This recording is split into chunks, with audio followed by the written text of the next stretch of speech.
শিব দুহিতে তপময়ী মাতো বসুধা কণ্ঠহার স্বর্গ সোপান চরণে তোমার নিবেদন বারবার যেন করে গো বসতে মা তোমার তীরে পান করে তব নির্মল নিরে তরঙ্গ তব করে দর্শন তব নাম মনে করে শরণ তোমারে আঁকেতে আঁকেতে আঁকেতে বিসর্জে তনুভার ইমম কামনা করো মা পূরণ নর্মদে জগসার শিব দুহিতে তপময়ী মাতো বসুধা কণ্ঠহার।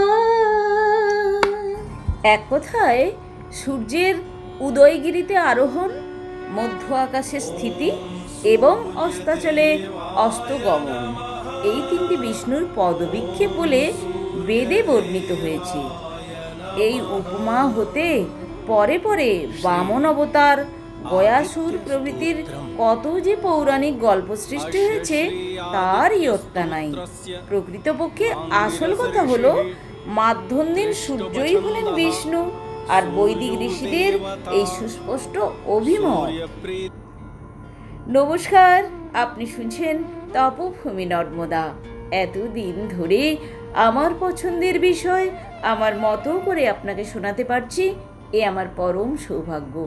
আপনি তো শুনছেন, কিন্তু আপনার যারা নিকটাত্মীয়, যারা বন্ধু বান্ধব, তাদেরকেও দিন। আর নতুন যারা শুনছেন তারা সাবস্ক্রাইব করে আমাদের এই পরম পবিত্র যজ্ঞের সামিল হন। তাহলে আজকের পরিক্রমা শুরু হোক। আমাদের কথা যখন শেষ হলো তখন আমরা ভুচিগাঁওয়ে পৌঁছে গেলাম। তখন বেলা 4টা বাজতে যায়। পঞ্চায়েত গৃহের বারান্দায় কিছুক্ষণ বসলাম। হরানন্দজি একে একে মহানন্দ স্বামী, ত্রিদিবানন্দ, জ্যোতির্ময়ানন্দ এবং জ্যোতিশ্বরানন্দকে জিজ্ঞাসা করলেন, কি হে, তোমাদের এখন শরীরের অবস্থা কীরকম বুঝছো? কাল 6ই ফাল্গুন শুক্রবার সকালেই এখান থেকে যদি আবার আমরা পরিক্রমার পথে বেরিয়ে পড়ি, তোমরা আমাদের সঙ্গে যেতে পারবে তো? তারা একসঙ্গেই জবাব দিলেন, স্বচ্ছন্দে। এই তো সাদরি মহল্লা থেকে ফিরে এলাম, যাতায়াত প্রায় 3 মাইল হাঁটা হলো। আমরা গায়ে পায়ে কোমরে কোনো ব্যথা অনুভব করিনি, কাজেই আগামীকাল সকালে যাত্রা করলে আমাদের হাঁটতে কোনো অসুবিধা হবে না। হরানন্দজি বললেন, তাহলে আমরা আজ নর্মদা স্পর্শ করে মাকে প্রণাম করে আসি, চলো। এই বলেই তিনি উঠে পড়লেন।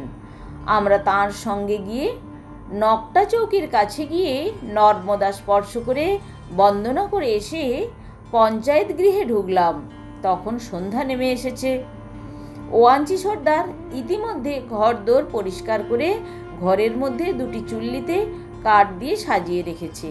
বারান্দায় আমাদের অসুস্থ সাথীদের 2জন চিকিৎসক অর্থাৎ ওঝা 2জন বসে আছে। হরানন্দজি ঘরে ঢুকেই তার ঝোলা থেকে প্রায় 4 ডজন সূঁচ বের করে এনে সর্দারকে বললেন, কাল সকালেই আমরা এখান থেকে চলে যাবার জন্য মনস্থ করেছি। তোমরা আমাদের অসুস্থ সাথীদের জন্য যা করেছো তা আমাদের চিরকাল মনে থাকবে।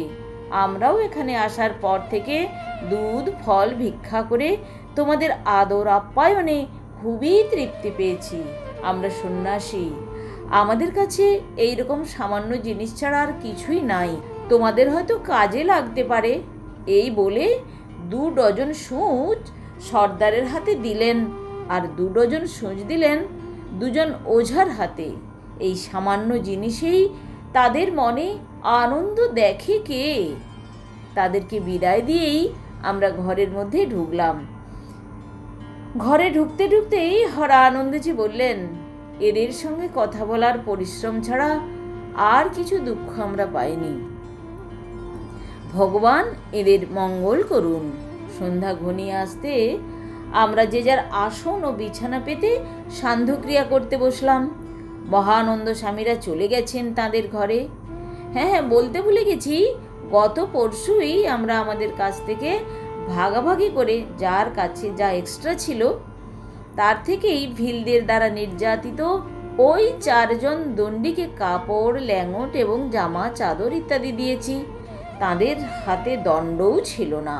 সর্দারকে অনুরোধ করায় সে 4টি শাল কাঠের লাঠি তাদের জন্য তৈরি করে এনে দিয়েছেন। সান্ধ্যক্রিয়া সেরেই আমরা শুয়ে পড়লাম। ঘুম ভাঙল সকাল 6:30টায়। দরজা খুলে বাইরে বেরোতে গিয়ে দেখি কুয়াশায় ঘিরে আছে চারদিক। দরজা ঝটতি বন্ধ করে দিয়ে আমরা ঝোলা ও গাঁটরি গুছিয়ে নিতে লাগলাম। ঠক ঠক ঠক দরজায় কেউ যেন ধাক্কা দিচ্ছে। মুহূর্তের জন্য চমকে উঠেই মনে পড়ে গেল যে সকাল হয়ে গেছে। আমরা বনের মধ্যে অসহায় অবস্থায় আচমকা কোনো হিংস্র জন্তুর মুখে পড়িনি। এটা বহু ওয়াঞ্চি অধ্যুষিত ভুচিগাঁওয়ের পঞ্চায়েত গৃহ। উঠে গিয়ে দরজা খুলে দিলাম। দেখলাম 5 জন ওয়াঞ্চি বুড়ি এসেছে সুঁচ চাইতে। তারা শুনেছে যে ওয়াঞ্চি সর্দার এবং ওঝা 2 জন এখান থেকে সুঁচ পেয়েছে।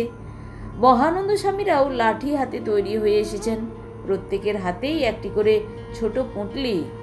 তারা 2 জন বুড়িকে দেখে বললেন, এদের দেশে সূচের বড়ই আকাল, অথচ কাঁথা বা ছেঁড়া কাপড় সেলাই করতে সূচ অপরিহার্য। এই 2 জন বুড়ি দাবা বেটে এবং গরম জলে এনে দিয়ে খুব সেবা করেছে। সূচ থাকলে এদেরকে দিন। ফিসফিস করে আরও বললেন, সাদা বাংলায় এই 2 জন ওঝাকে টাকা থাকলে গোটা 5 করে টাকা দিন। 1 ডজন করে সূচ 5 জন বুড়িকে দিতেই তারা আনন্দে কলকল করতে করতে চলে গেল। রঞ্জন তার ঝুলি থেকে 2টো 5 টাকার নোট দিল 2 জন ওঝার হাতে। তারাও সমার্জনী মুদ্রায় দণ্ডবত জানিয়ে চলে গেল। রঞ্জনের ঘড়িতে 7:30 বাজতে যায়। দেখেই আমরা বেরিয়ে পড়লাম। নকটা চৌকির কাছে পৌঁছে মা নর্মদাকে দর্শন ও প্রণাম করেই পুলিশ ফাঁড়ির একজন রক্ষীকে হরানন্দজি পথের হদিশ জানতে চাইলেন। সে বনের মধ্যে একটা পথের হদিশ দিল। বলল, इसी रास्ता से करीब 10 मील हटने से आप लोग बहादुल संगम में पहुंच जाएगा। बहादुल संगम से करीब 1 मील उस तरफ उत्तर तट में हथनी संगम है। बहादुल नदी का संगम इसी दक्षिण तट पर पड़ेगा। पास में बहादुल मोहल्ला हुई। उधर भील वगैरह पहाड़ी लोगों का बास है। पथ में 3 पहाड़ आपको अतिक्रम करने होगा। मार्ग जंगल और पर्वत का हुई, लेकिन प्राकृतिक दृश्य सुंदर हुई। पुलिस रक्षीके नमनारायण জানিয়ে আমরা বনের পথ ধরে সোজা পূর্ব দিকে হাঁটতে লাগলাম, নর্মদার গতিপথের দিকে লক্ষ্য রেখে। বনে অত্যন্ত আগাছা, বিশেষত আগে দেখা সেই ওকড়া জাতীয় ফল। ক্রমশ নিবিড় থেকে নিবিড়তর বনে ঢুকে আমরা এগিয়ে চললাম। এমন বনের চেহারা অমরকণ্টকের জঙ্গলে দেখেছি সিন্দুরি সঙ্গম এবং ডেহরি সঙ্গমের দুরারোহ পর্বতেও। কিন্তু অদ্ভুত সৌন্দর্য এই বনের। বিশাল বিশাল বনস্পতির মাথায় কম্প্রিটাম আর ডিকেন্ড্রামের সাদা পাতা গজিয়ে ঠিক ফুলের মতো দেখাচ্ছে। অপূর্ব শোভা।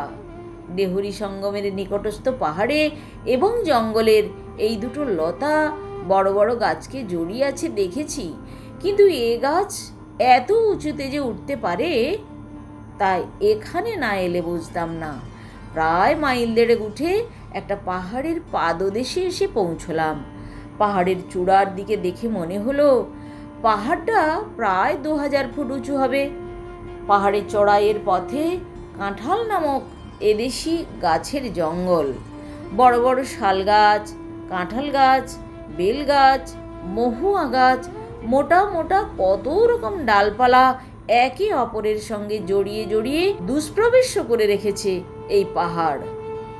প্রাণপণ চেষ্টায় লাঠির উপর ভর দিয়ে কোথাও বা ছোট ছোট গাছ, অনেক সময় বড় বড় গাছের নুয়ে পড়া ডাল ধরে উঠে চলেছি ক্রমশ ওপরের দিকে। ওকড়া জাতীয় শুকনো ফল সারা গায়ে, এমনকি যেসব সন্ন্যাসীর মাথায় বড় বড় চুলের জটা আছে তাতেও পর্যন্ত আটকে যাচ্ছে। চলেছি তো চলেছি, প্রায় 2 ঘন্টা হেঁটেও কিছুতেই পাহাড়ের চূড়ায় পৌঁছতে পারলাম না। চূড়ায় উঠতে কিছুটা বাকি আছে দেখলাম। 10-12টা ভালুক দল বেঁধে নেমে যাচ্ছে নিচের দিকে। আমরা ঘাপটি মেরে বসে রইলাম বড় বড় গাছের আড়ালে। ভালুকের দল চলে যেতেই আমরা আবার হাঁটতে লাগলাম চড়াইয়ের পথে। এক স্থানে পৌঁছে দেখতে পেলাম একটা ছোট ঝর্ণা একটি ছোট ক্যাসকেড সৃষ্টি করে বয়ে চলেছে ধীরে। ঝর্ণার জলে ভিজা এক জায়গায় বাঘের পায়ের ছাপ, বাইসনের পায়ের দাগও দেখলাম। হাতির নাদ আর পায়ের দাগ তো অজস্র। এ বনে যে তেনাদের বাস আছে তা ওই সব দাগ দেখে বুঝতে হবে না মা নর্মদার অশেষ দয়া যে আমরা তার সামনে পড়িনি। আরও খানিকটা এগিয়ে গিয়ে ওপরের পথটা ছেড়ে মালভূমির নিচের দিকে নামতে লাগলাম উপত্যকার সমতলে। কাঁটা এবং কণ্টকময় বনফলে প্রায় 6 মাইল রাস্তা হাঁটতে পা ক্ষতবিক্ষত হয়ে রি রি করে জ্বলছে। কিন্তু নেমে গিয়ে হঠাৎ যে অপূর্ব সৌন্দর্য ভরা দৃশ্য খুলে গেল তার বর্ণনা দেওয়া বড় কঠিন। দেখতে পেলাম স্বচ্ছ জলের একটা বড় জলপ্রপাত। অনেক বড় বড় চৌরস পাথরের বড় বড় বোল্ডার ঝর্ণার মুখে পড়ে আছে। এখানে বড় বড় বনস্পতি আছে, কিন্তু ধারে কাছে কোনো কাঁটা গাছ নাই। একটু আগে এইমাত্র একটা ছোট ঝর্ণা দেখে এসেছি, কিন্তু লৌহ প্রস্তরের গা বেয়ে এই জলপ্রপাতটা যে কোনো বড় ঝর্ণা থেকে বয়ে আসছে তা আমরা কেউই এদিক ওদিক চূড়ার দিকে তাকিয়ে কিছুতেই ঠাউর করতে পারলাম না। নর্মদা তটের কোনো জঙ্গলে চন্দন গাছ আছে বলে এ পর্যন্ত কখনো কারো কাছে শুনিনি, কিন্তু এখানে পৌঁছে চন্দনগন্ধের যে আঘ্রাণ পাচ্ছি, শুধু আমি নয়, সবাই চন্দনের সৌরভে আমোদিত হয়ে উঠেছেন। হরানন্দজি বললেন, রঞ্জন, দেখো তো হে, তোমার ঘড়িতে কটা বেজেছে? রঞ্জন বলল, 11:15। বলতেই তিনি এইখানেই ঝর্ণার জলে স্নান করে ছাতু ভিজিয়ে খেয়ে নিতে বললেন। শুধু বলা নয়, তিনি নিজের বড় কমণ্ডলুটা সেই ঝর্ণার জলে ধুয়ে তাতেই ছাতু ভিজিয়ে ফেললেন। মহানন্দ স্বামীকেও বললেন তার কমণ্ডলুতেও ছাতু ভিজাতে।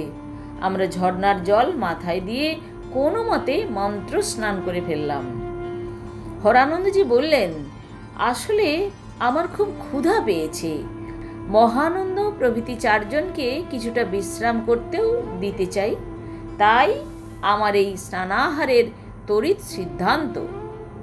হঠাৎ ত্রিদিবানন্দ বলে উঠলেন, একটু ওপরের দিকে তাকিয়ে ওই দুটো মোটা শাল গাছের ফাঁক দিয়ে একটা বড় গুহার মুখ দেখা যাচ্ছে, দেখতে পাচ্ছেন কি? গুহার প্রবেশপথে মাথার ওপরে কিছু যেন একটা লেখা আছে দেখতে পাচ্ছি। চলুন গিয়ে ওই গুহাটা দেখি, অন্তত কি লেখা আছে দেখে নিতে চাই। কি দরকার আছে ওইসব বাহাদুরি ফলিয়ে? যদি ওই গুহার মধ্যে কোনো বাঘ থাকে? হরানন্দজি এইভাবে ঝাঁঝিয়ে উঠলেও ত্রিদিবানন্দ এবং মহানন্দ স্বামী ততক্ষণে গুহার কাছে উঠে গেছেন। তাঁদের পিছন পিছন রঞ্জনও উঠে যাচ্ছে। অগত্যা ছাতুর কমণ্ডলু হাতে হরানন্দজি, আমি এবং বাকি সকলেই ক্রমে ক্রমে পৌঁছতে লাগলাম গুহার কাছে। গুহার মাথায় পাথরের উপর খোদাই করা আছে দেবনাগরী অক্ষরে ব্যাঘ্রপাদ। অক্ষরটি পড়েই হরানন্দজি চেঁচিয়ে উঠলেন, মূর্খ সব! বাঘের পা লেখা আছে দেখেও গুহার কাছাকাছি এগিয়ে যাচ্ছ কেন? মরবে নাকি সবাই? ব্যাঘ্রপাদ শব্দটার পাশেই যে লেখা আছে উপমন্যু, তা কি আপনার চোখে পড়ছে না? হেসে উঠে বললেন মহানন্দ স্বামী, আমার মনে হয় মহর্ষি ব্যাঘ্রপাদ এবং মহর্ষি উপমন্যুর তপস্থলী এটি। তাঁদের তপবন ছিল বলেই এই বন এখনো চন্দন সুবাসিত। এই কথা বলেই মহানন্দ স্বামী ত্রিদিবানন্দ সেখানে সাষ্টাঙ্গে প্রণাম করলেন। আমাদেরকেও বললেন, আপনারা এসেও প্রণাম করুন। আমাদের মহা সৌভাগ্য যে আজ তপভূমি নর্মদায় এসে ব্রহ্মর্ষি ব্যাঘ্রপাদ এবং মহর্ষি উপমন্যুর সাধন গুহা দর্শন করতে পেলাম। মহাভারতে অনুশাসন পর্বের 13 অধ্যায়ে স্বয়ং বেদব্যাস তাঁদের বিষয় সবিস্তারে বর্ণনা করে গেছেন। পথে যেতে যেতে বলছি, চলুন। হরানন্দজি সহ আমরা বাকি সকলেই সাষ্টাঙ্গে প্রণাম করলাম। গুহা থেকে কিছুটা নেমে সেই বড় ঝর্ণাটার জলের ধারা নিচের দিকে নেমে যাচ্ছে দেখে তারই পাশ দিয়ে উত্তরায়ের পথ ধরলাম। আজ এ পর্যন্তই। পরের অংশ শোনাবো পরবর্তী এপিসোডে। সবাই খুব ভালো থাকুন আর শুনতে থাকুন তপভূমি নর্মদা।